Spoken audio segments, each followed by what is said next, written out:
After my reborn brother dumped me under a bridge, I ended up with a strange kind of family. My dad was 15. He stole baby formula and clumsily fed me. My mom was 12. She stole yarn to knit me warm clothes for the winter. My little dad was 10. He stole toys just to see me smile. Using stolen goods, they built a home for me in a dilapidated old shack. When my biological parents finally found me and started accusing them of being thieves, I just glared and threw a single sentence at them. None of your damn business. They didn't understand. Some homes are gilded cages filled with hate. My home might have started with theft, but it was built on love. Don't blame me, Anna. Blame yourself for coming back and getting Chloe killed.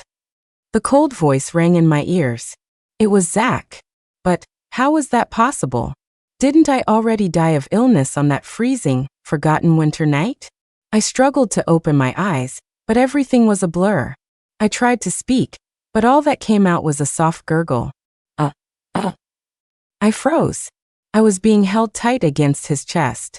I could hear his ragged breathing and the violent thumping of his heart. I didn't know how long he'd been running, but he finally stopped and unceremoniously dumped me onto the frozen ground. Only if you die can Chloe live a long, safe life in this timeline. He said it without a shred of hesitation, then turned and walked away. The wind was biting. I shivered in my swaddling clothes. It turned out the first thing my brother did after being reborn was to kill me all over again. Scenes from my past life flashed through my mind like a movie on fast forward. Being maliciously swapped at birth, suffering for 18 years with the Carter family. When my biological parents finally found me, I thought it was my salvation. I remembered the day I came home. Chloe stood at the top of the stairs in a white dress, tears streaming down her face before she even spoke. Mom looked at her impatiently and asked, "Why haven't you moved out yet?" Through her tears, Chloe smiled and said, "Mom, I'm leaving right now." That same day, she killed herself in the bathroom. From then on, the entire family hated me. The bone-chilling wind snapped me back to reality. My consciousness was fading. Dying like this, maybe it wasn't so bad. Just before the darkness took me, I heard a crisp male voice. "Why is there a baby here? She's so small. So pitiful." A girl gently touched my cheek. "Hold, hold," a younger boy shouted, dancing with excitement. When I woke up again, I was in a mud brick shack. The walls were plastered with yellow mud, and the wooden rafters were blackened with soot and draped in old cobwebs. 3 kids were gathered around the bed, arguing. "We can't even feed ourselves. How are we gonna raise her?" Jason frowned. "Taking her to the police station tomorrow is the safest bet. If we take her to the cops, she ends up in the system." Emily's voice suddenly choked up. "I can't let her become the second me." Jason was silent for a moment, his voice dropping lower. "Maybe her family is looking for her." "Looking for her?" Emily let out a cold laugh. "If they actually cared, would they have left her under a bridge to die? Maybe she was stolen." "I don't care about other people." Emily cut him off, stubbornly wiping her eyes. "I only know that if we dump her now, she might actually die." Unable to agree, they both turned to the boy who hadn't spoken yet. "Gabe, what do you think?" Gabe grinned. "Whatever you guys want." Emily, "See? Gabe agrees with me." Jason, "See? Gabe thinks like I do." Gabe didn't look at them. He leaned over the edge of the bed, his clear eyes staring unblinkingly at me. When he saw my eyes open, his face lit up. He clumsily extended a finger and gently poked my cheek. "Smile," he mumbled, then looked up at the arguing pair and shouted happily, "Awake!" The arguing stopped instantly.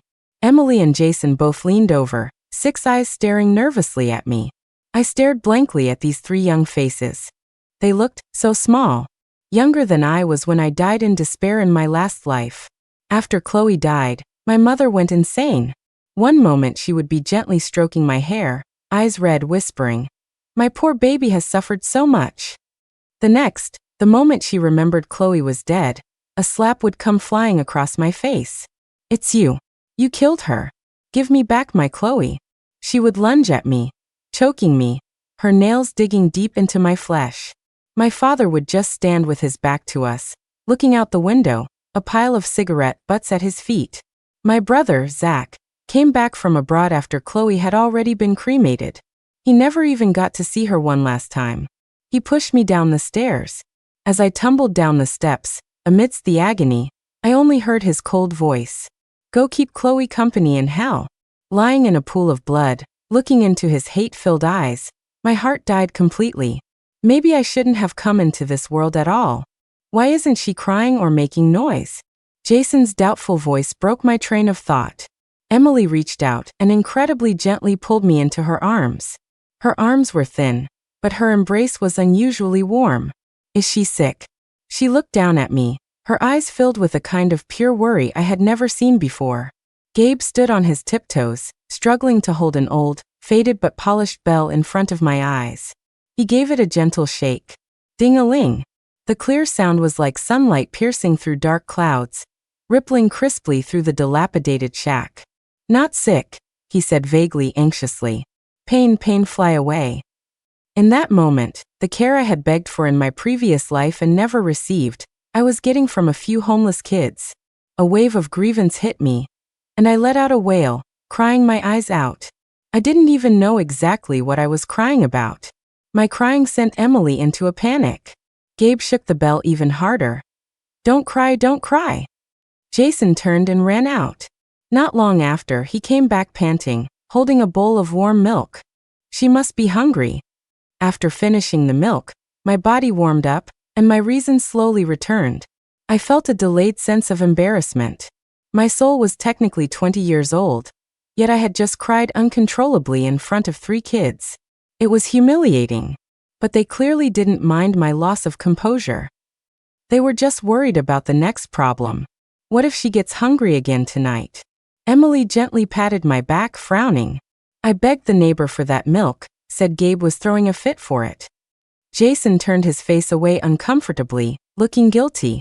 Gabe, hearing his name, immediately made a face and complained, "Brother is bad." A look of even deeper embarrassment crossed Jason's face. After a brief silence, Emily spoke hesitantly. I heard someone say today, the folks over in Oak Creek, there's a family that keeps a dairy cow. Silence fell over the shack. I'll go, Jason said after a moment, grabbing an old tin can and heading for the door. No. My heart skipped a beat. In the rural outskirts in the 90s, if you got caught stealing, people would beat you half to death. How could someone like me be worth him taking that risk? I waved my arms frantically, trying to stop him. Yay, baby sister is playing with me. Gabe was attracted by my waving arms and leaned in happily, carefully touching my fingertips with his own. Emily smiled a little too. Look, she likes you. I'm not playing.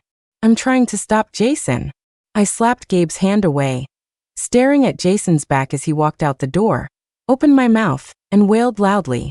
Maybe this was the only way to make him stay. Emily immediately picked me up and rocked me.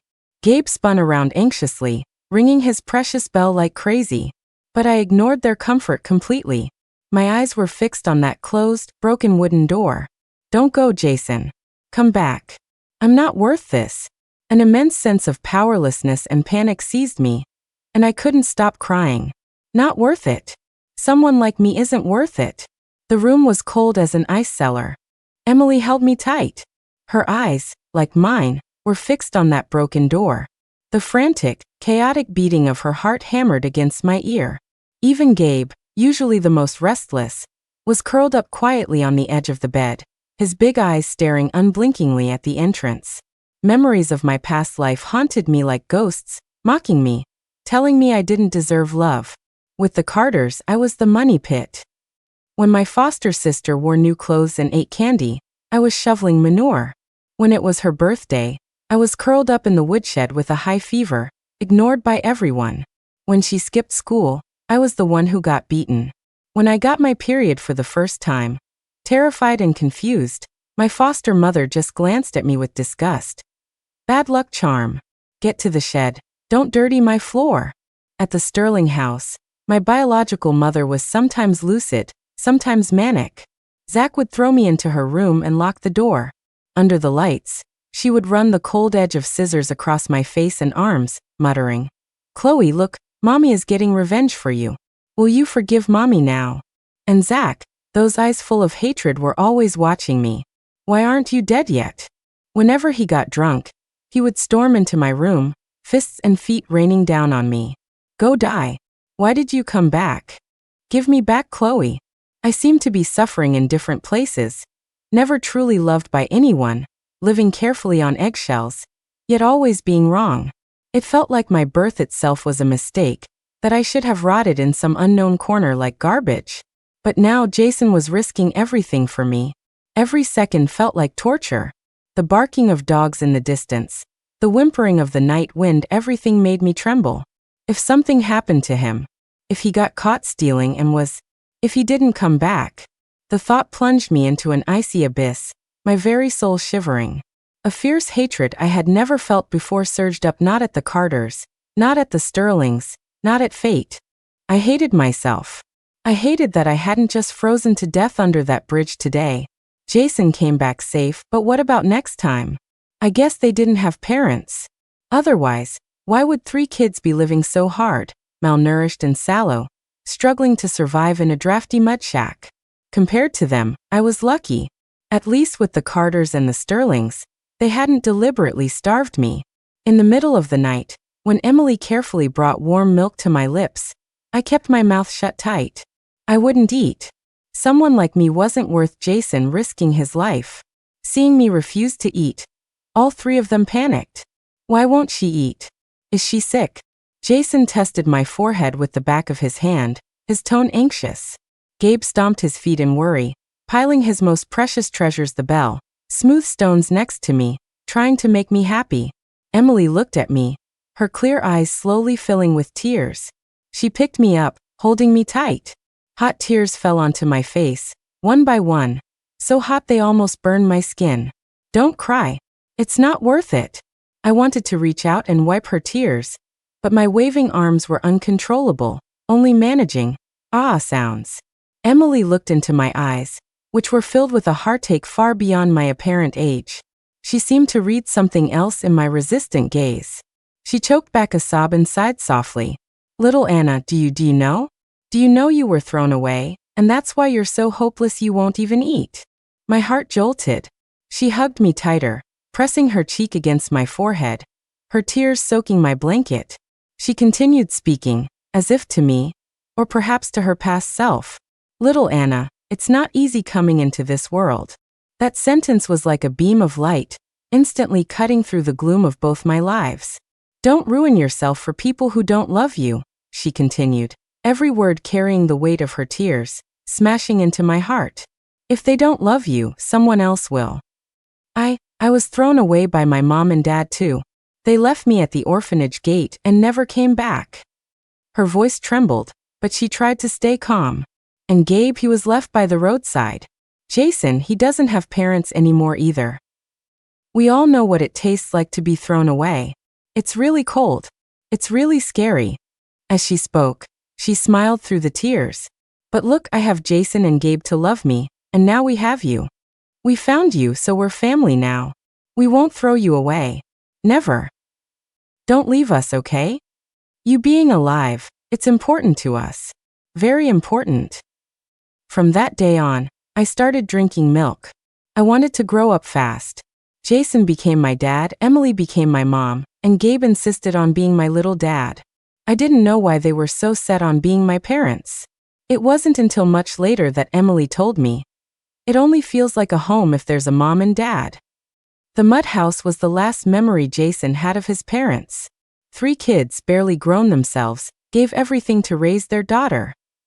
Jason took Gabe out before dawn with sacks on their backs, returning at night carrying plastic bottles and cardboard boxes.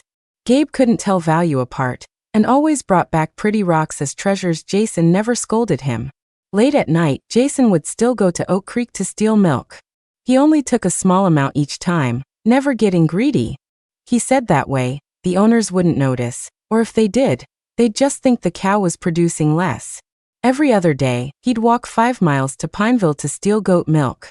Emily would walk 3 miles to sneak into the new wealthy subdivision in town. She brought back food, but mostly yarn and fabric scraps. Under the kerosene lamp, she unraveled the colorful yarn, straightened it out, and stitch by stitch, knitted one-of-a-kind sweaters and hats for me. Gabe always managed to swipe toys from the supermarket, just to bring them out and make me laugh when I cried. The love I had never received, they gave to me. When I was 1 year old and could wobble around holding onto the wall, the thing I feared most happened.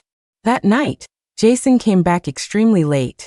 The door was pushed open, and he swayed in the doorway against the night sky, immediately shoving the still warm jar of goat milk into Emily's hands. Emily took it, stunned. Usually, Jason never let anyone else heat the milk for me. He fell straight forward, crashing to the floor with a heavy thud. We were terrified. Emily threw herself at him, pulling him into her arms. As the moonlight spilled in, we saw his face covered in dried, blackened blood, a gruesome gash on his forehead. The color drained from Emily's face. She and Gabe frantically dragged Jason onto the bed. She used a rag dipped in cold water to wipe the blood from his face, then rushed out, tearing up some herbs she recognized, chewing them into a paste, and applying them to his wound with her tears, binding it tight with strips of old cloth. But by the latter half of the night, Jason developed a high fever. He was burning up, muttering nonsense. "Mom, Dad, don't leave Jason." Tears slid endlessly down his temples. Emily touched his burning forehead, gritted her teeth, and ran out into the night. Not long after, she came back with Old Man Miller. The old man carried a kerosene lamp, hunched over as he walked into the dilapidated shack. When he saw the unconscious, bloody Jason on the bed, he sighed deeply, a sound full of helplessness and pity. "What a sin!" He asked no questions, just struggled to lift Jason, who was much taller than him, onto his back, and stepped into the darkness. That night, Emily gripped her hands so tight she dug her nails into her flesh, oblivious to the blood on her thumbs. Gabe held me tight, sitting next to her. In that long, suffocating darkness, through Emily's choked whispers, I pieced together his story. He had parents who loved him very much, but when he was 9, they both died in an accident. Relatives kicked him around like a soccer ball, no one wanted the burden. So Jason clutched his parents' photo and stayed in this crumbling old house alone, eating whatever neighbors could spare, growing up tough. The next afternoon, Old Man Miller finally brought Jason back. Jason had clean gauze wrapped around his head. He was pale and awake, but incredibly weak. It was then that the old man finally noticed my existence. His gaze swept between me and the 3 kids, his brow furrowing tighter and tighter. "This baby, where did she come from?" His voice carried an unquestionable authority. "Found her," Emily whispered, her voice as quiet as a mosquito. Old Man Miller looked at them, then at the bare walls of the shack. His tone grew heavy. "You're just children yourselves. How can you keep a baby alive? Listen to me, take her to the police. Let the government find a good place for her. It's better for all of you." Emily and Jason hung their heads in silence. I looked at Jason with the bloody gauze on his head, at Emily gripping the hem of her shirt, at the bewildered Gabe. I couldn't be their burden. I couldn't let Jason risk his life for me anymore. I had to go. Summoning all my strength, I broke free from Gabe's arms, wobbled over to stand in front of the old man, looked up, and clearly, forcefully, spit out the most sincere yet insincere words of my 2 lives. "Go, go." Emily's head snapped up. She looked at me in disbelief, tears instantly welling up. I avoided her gaze, pointed at the door, and repeated more firmly, "Go." I left with Old Man Miller, and was eventually taken to the town's welfare institute. The moment the door closed, I heard Gabe's hoarse cry, "Anna, don't you want your little dad anymore?" I heard Emily's suppressed sobs, and the dull thud of Jason's fist hitting the mud wall. Life at the institute was monotonous, not good, not bad. But at night, no one used a stolen bell to make me laugh, and no one carefully fed me warm milk. But my 3 parents never forgot me for a single day. They came every day. There was a 100-year-old locust tree in the southeast corner of the institute grounds. Emily would sneak in to see me while Jason kept watch. Emily came almost daily. Sometimes she brought a small piece of cookie she'd saved, sometimes a pressed wildflower. She would quickly tell me what Jason did that day, or what silly thing Gabe said. But more often, she would ask nervously, "Anna, has any man in a suit and tie come to see you? Did the director make you go to her office alone to meet any uncles?" Her questions carried an anxiety and fear I couldn't understand. Until that day, when the answer was revealed in the cruelest way possible.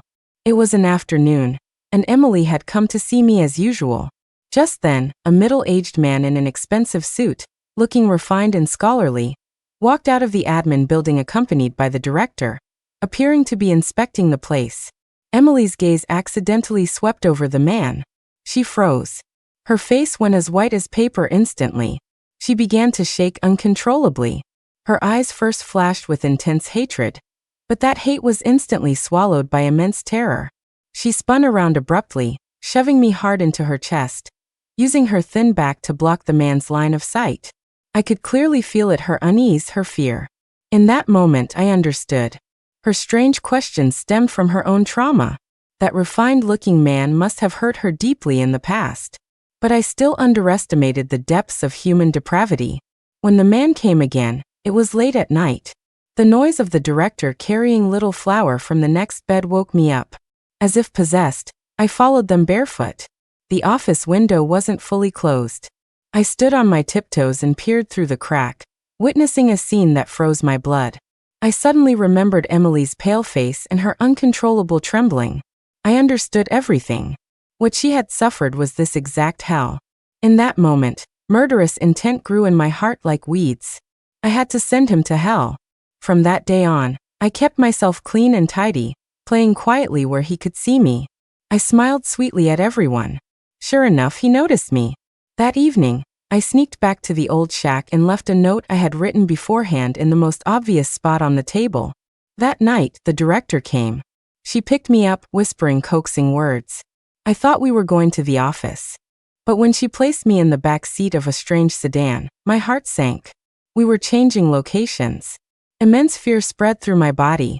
I almost opened my eyes to abort this dangerous plan. Just then, Emily's voice rang clearly in my mind. Anna, good job. You rolled over. Anna, amazing. You're crawling. Anna, try this on. Does the shirt mommy made fit? Those warm fragments flashed by, finally freezing on her eyes, masked by fear. My restless heart miraculously calmed down. Maybe God let me live again just to meet them. Now that I had received the warmth I had longed for, even if I died today because of this, that would be the most important value, the ultimate meaning, of my life. I was placed on a soft bed. The fine texture of the fabric made shivers run down my spine. A moment later, the man walked in, wearing a nauseatingly sweet cologne.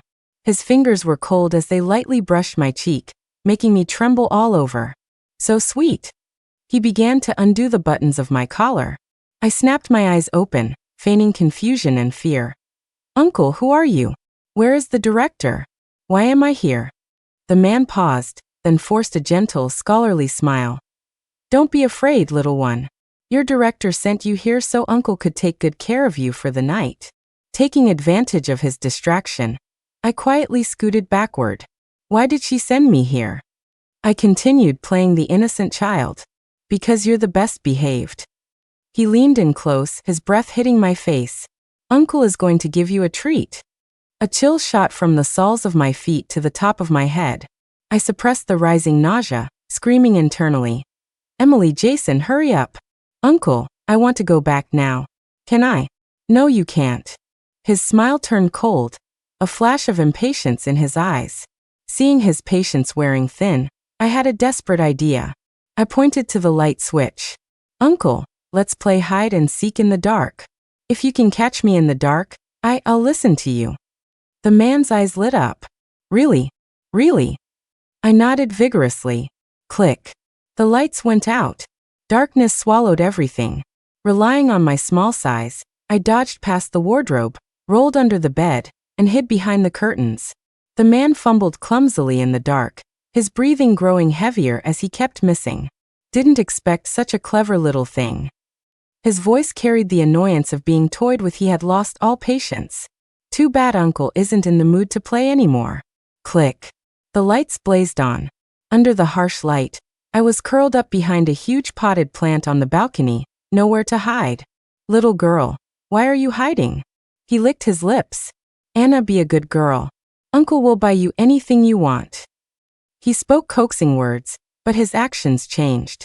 He turned to the wardrobe and started rummaging. Found you. He slammed a cabinet door and checked under the bed. I flinched in terror. No, not under the bed. His footsteps began to circle the room. Where could you be hiding? Come out on your own, little girl. His voice held the playfulness of a cat with a mouse and an unmistakable threat. If I have to drag you out myself, it won't be nearly as pleasant. I clamped my hands over my mouth, holding my breath, my heart hammering wildly against my ribs. The footsteps stopped. Finally found you. A shadow loomed over me. He bent down, that disgusting face appearing right in front of me, wearing a triumphant smile. The next second, the world spun. I was roughly thrown back onto the bed. So tempting. His eyes were cloudy and fanatical, his breath spraying on my face. I can't wait to enjoy this. His tone shifted, laced with cruel excitement. But, to punish you for being so clever just now, Uncle needs to teach you a lesson first. He grabbed me, pulling a long, thin leather whip from the bedside drawer. Now, he licked his lips, his eyes twisted with excitement. You can run. I turned to flee, but the small space offered no escape. Crack! A crisp sound tore through the air as the whip struck heavily against my back. Burning pain exploded instantly. I collapsed to the floor, in too much pain to even stand. He paced over slowly, squatting down to look me in the eye, almost admiring my curled-up form. You are the bravest little girl I've ever met. His voice was low, filled with a perverse satisfaction. The more you struggle, the more excited I get. His hand reached for his belt. Click. The soft sound of the metal buckle undoing. My heart sank. I decided I would smash my head against the corner of the bed frame. Just at that critical moment. Bang! The door was smashed open by a tremendous force from the outside, with splinters flying everywhere. Don't move. Police. Anna. Emily's heart-wrenching scream rang out. She rushed in, ignoring everything else, using her trembling body to shield me completely. Following close behind was Jason, his eyes blood-red. Without a word, he took off his jacket and quickly wrapped my exposed skin tight. Then he spun around. Without a shred of hesitation, Jason's fist, fueled by rage, smashed into the man who had been so arrogant just seconds ago. Again. And again. The room was filled only with the man's screams. To take better care of me, Jason, Emily, and Gabe managed to get into the same welfare institute. On the day I got into Harvard, Jason's game company launched an indie game titled The Shelter. Players had to control a tiny point of light, searching for companions in cold ruins to build a home that could shelter them from the wind and rain. The game description contained only one sentence, dedicated to the family who gave me light in the darkest night. Emily established her own fashion brand named New Beginnings. The brand's signature was a handwritten line embroidered on the inner lining of every garment. You are precious, and you deserve to be loved. Her first models were all children from the institute who had been abandoned, but whose eyes shone like stars. The biggest surprise was Gabe. He became a painter. He no longer needed to steal colored paper and stones, he had an entire ocean of color. His paintings always featured 4 small silhouettes leaning on each other. When he was 23, a painting titled Rebirth shook the art world. There were no specific faces, just the silhouettes of 4 children huddled together. Behind them lay a broken bridge, and winter at their feet grew brilliant sunflowers stretching to the horizon. This painting was auctioned to an anonymous collector for $15 million. When interviewed, Gabe simply held the microphone and said, slowly and earnestly, Anna, brother, sister, and home. Time had finally brewed the faint glimmer of light we once stole into a galaxy of stars. This spring, Jason and Emily are getting married. The invitation was hand-drawn by Gabe. It showed Jason and Emily embracing under the morning sun, growing from youth to old age together. The night before the wedding, the 4 of us returned to the old shack. Jason held Emily's hand tight, and Gabe, just like when we were little, held mine. Emily looked at us, tears glistening in her eyes, but her smile was incredibly happy. Little Anna, look. We really built ourselves a home. A huge, huge home. I took a crumpled, age-worn piece of paper out of my bag. It was the suicide note I had left on the stove in the old shack the day I decided to sacrifice myself. If I die, Please live on with a smile. Under everyone's surprised gaze, I gently tore it into pieces and scattered them into the wind. I never expected that in this new life, I would cross paths with Zach again. On a tree-lined path at Harvard, when Zach saw me, his pupils constricted, and fear flashed through his eyes. I acted like I didn't see him and walked straight past. A doubt flickered in my mind. I remembered clearly that in my past life, Chloe's grades weren't good enough for Harvard. She only went to state. Why had the trajectory changed in this life? I didn't want to dig into it. After all, the school was huge, running into each other was rare. But that afternoon, Zach blocked my path. Anna, he said, his tone dark and commanding as always. You'd better stay away from Chloe, or else. Or else what? A cold voice sounded from behind him. Jason stepped up to my side in a few strides. He was tall and imposing now, his steady presence instantly overpowering Zach's bluster. I immediately linked my arm through his and shouted happily, "Brother!" Now that we were grown up, I refused to call them mom and dad. It was too embarrassing. Hearing brother, Zach instinctively responded, then realized I wasn't talking to him at all. His brow furrowed tight. What did you call him? I rolled my eyes at him, pulled Jason around to leave, and dropped 4 words over my shoulder. None of your business. After walking a few steps, Jason asked quietly, You know him? Nope, I pouted. Probably some psycho. Came up warning me to stay away from some Chloe person. Weirdo. After that, Zach seemed to haunt me like a ghost. Every time he heard me call Jason or Gabe brother, his frown deepened enough to crush a can, and his eyes grew complicated and hard to read. Finally, Chloe couldn't sit still. She stopped me outside the dorms, her tone spoiled and sharp. I listened quietly, and then, amidst the gasps of the surrounding crowd, I raised my hand and slapped her cleanly across the face. Smack.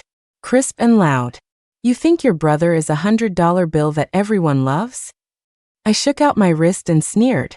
Zach heard the news and rushed over. Seeing the red mark on Chloe's face, he exploded with rage. Anna, why are you still so vicious? I didn't hesitate. I backhanded him across the face too. First, my name isn't Anna Sterling. Second, your sister started it. I looked around, meeting the eyes of everyone watching the drama. Haven't you heard the saying? Play stupid games, win stupid prizes. I had agreed to go back to the old shack for New Year's with Emily, Jason, and Gabe, our real home. I didn't expect to run into the Sterling parents waiting at the familiar alley entrance. They wore expensive coats that looked completely out of place in this run-down neighborhood. Mr. Sterling stepped forward, eyes disdainful, speaking as if granting a favor. Jianan, we've investigated. You are our biological daughter. Come home with me. Exactly the same as my previous life.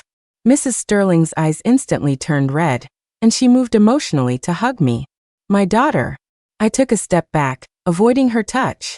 Her hands froze in mid-air, shock and hurt written all over her face. Oh, I replied, my voice flat without a ripple of emotion. Mr. Sterling was extremely dissatisfied with my reaction, frowning deeply. Jianan, recognize your status. Returning to the Sterling family is the best choice for you. I laughed. It was an undisguised sneer. Mr. Sterling, I heard your son Zach fell in love with your daughter Chloe, and you caught them in bed? I said playfully, enjoying the sudden drain of color from their faces. Then Zach confessed on the spot that Chloe isn't biologically related. You rushed to find me just because you want to use the real daughter to save your plummeting stock prices, and conveniently have an excuse to kick out the fake daughter who shamed you. My gaze swept over their pale faces, then turned firmly to Jason, Emily, and Gabe beside me. Why would I go back? I linked arms with Emily and Jason, and Gabe immediately pressed close to my side. Look, I have my own mom and dad. I smiled, my voice clear and firm. Even though they aren't much older than me, they gave me things you couldn't give me in a lifetime. With that, I shut them out. Later, I heard the Sterling family went completely bankrupt. Chloe stole all of the corporation's core secrets, sold them to a competitor, embezzled the funds, and vanished without a trace. One winter evening, just as I was leaving Jason's company, I was stopped at a street corner by a haggard man. He was wearing an old trench coat unsuited for the season, his hair messy, his eyes bloodshot. It was Zach. Anna. His voice was hoarse and dry, thick with regret and begging. I was wrong. I really know I was wrong.